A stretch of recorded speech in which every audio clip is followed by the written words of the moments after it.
Saya di Jogja berteman banyak para profesor, para dokter, termasuk akademisi sosial yang mungkin pernah di mana-mana.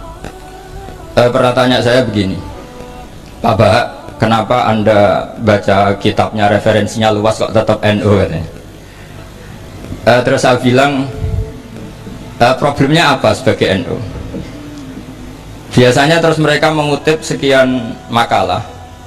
Kebetulan makalah itu provokatif dan siapapun yang baca makalah itu pasti menjadi NU, tak jamin ya. Seperti yang dikatakan moderator, saya ini orang yang pantangan datang di acara-acara gini. Tapi saya tetap santri, ketika diajak Gus Zofur ya datang. Kalau MWC Sedan menginginkan kemandirian, kata Gus Kamil tadi, itu tidak mungkin karena kita pasti secara politik harus koalisi dengan Pak Jokowi ya. Secara ekonomi tadi sudah jelas ya, NU itu biasa proposal. Tadi beliau juga bilang sudah lah, kalau mau proposal bilang saja kan. Cerita Said Muhammad kedua adalah ada sahabat setiap ngimami itu main kulhu. Wah, ngimami apa saja main kulhu. Singkat cerita makmumnya itu gerutu, ini orang kok main kulhu terus ini. Setelah dilaporkan ke Rasulullah, ditanya sama Rasulullah, kenapa kamu main kulhu? Ini dilaporkan ke saya. Kata si musolli tadi, imam tadi, di annaha sifatur rahman, karena dalam surat itu semua sifatnya Allah, maka fa'ana uhibbuha, saya senang itu. Apa kata Rasulullah? Saya disuruh bilang Allah ke kamu bahwa Allah mencintai kamu karena kamu mencintai kulhu. Terus keterusan sampai sekarang itu orang-orang NU baca kulhu terus itu, karena sekali baca idza samsu kuwirat mesti keponting gitu.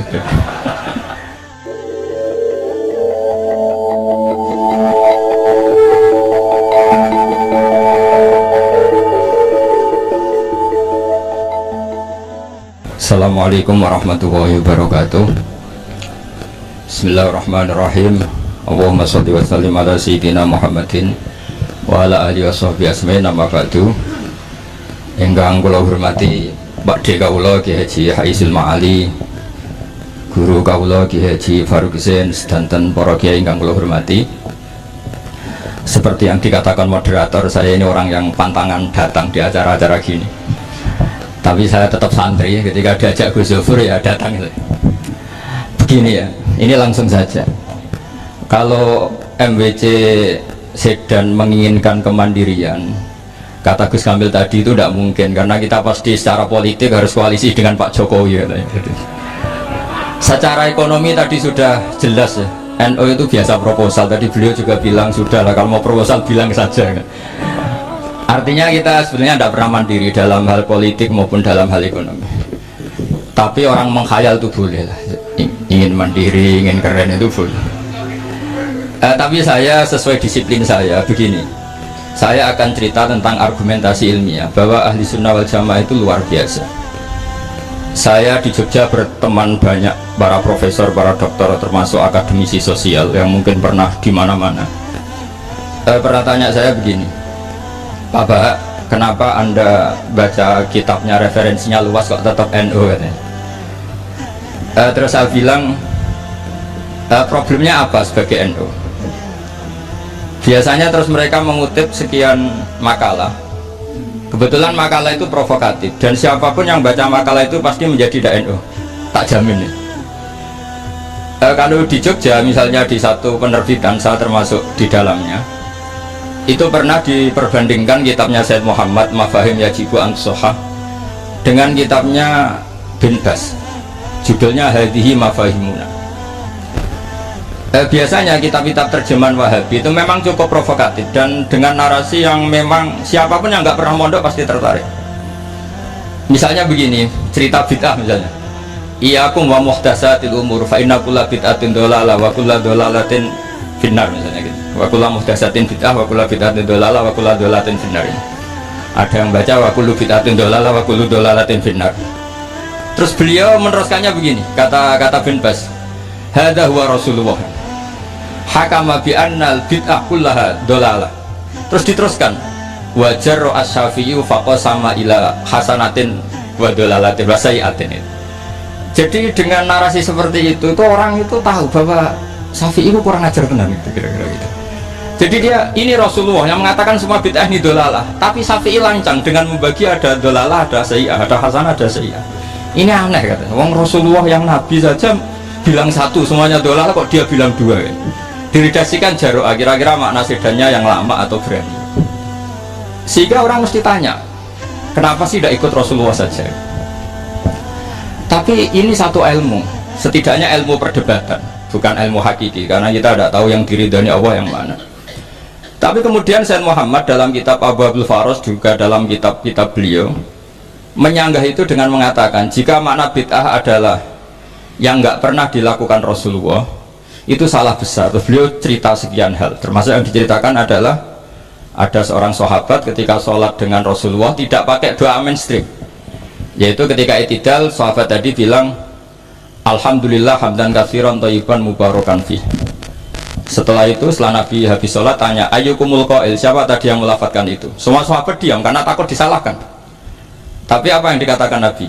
Tidak, saya tidak akan menyalahkan. Saya tadi melihat isna asyara malakan, saya tadi melihat 12 malaikat yabtadirunaha ayyuhum yaktubu awwalu. Semuanya itu bergegas siapa yang nulis awal. Terus kata sahabat tadi, ha anada ya Rasulullah. Padahal ini satu kalimat yang bahkan Rasulullah tidak mengajarkan, dan Rasulullah bahkan iskal kenapa ada kalimat itu. Tapi toh dibenarkan oleh Allah dan Rasul.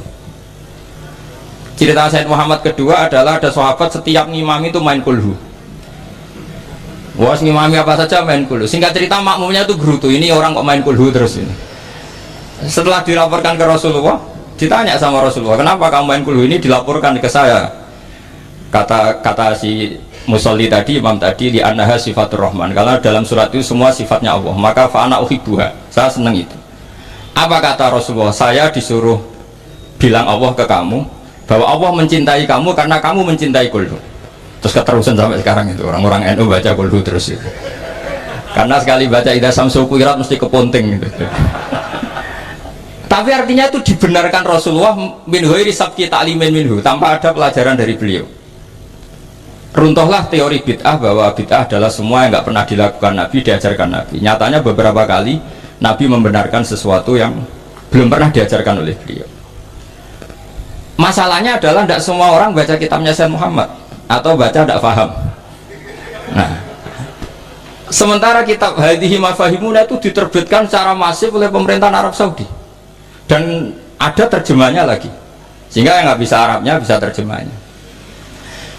Dengan narasi tadi bahwa Imam Syafi'i dibenturkan Rasulullah itu kan mesti kalah. Redaksinya itu jaro'ah itu wani pakai hamzah. Kedua, saya ingin cerita dan saya tidak bosan-bosan cerita ini sampai mati, saya tidak akan bosan-bosan. Ada kemandirian al-hujjatul balighah dalam diri kita sebagai ahli sunnah. Begini misalnya, kalimat la ilaha illallah adalah kalimat yang orang kafir 80 tahun saja kalau melafadzkan itu menjadi soro mukminan. Lah ini kita tahlil yang sudah muslim hanya karena kalimat thayyibah justru menjadi kafir. Ini kan madzhab aneh. Yang kafir puluhan tahun iyan tahu yufar lahum ma qad salaf bihadil kalimah.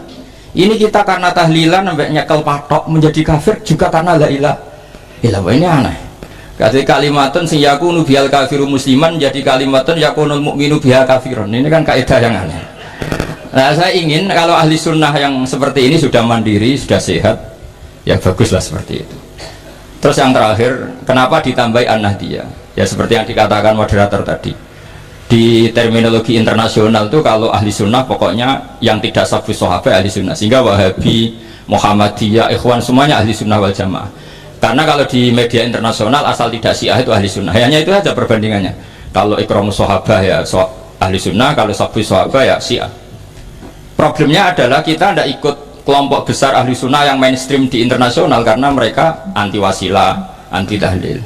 Sehingga terus Indonesia bilang ditambahi ahli sunnah wal jamaah an-nahdiyah, yang kira-kira mungkin Gus Yofur dan kawan-kawan nambahin Nusantara gitu. Nah nanti ini bagiannya Gus Yofur, saya kira demikian. Assalamualaikum warahmatullahi wabarakatuh.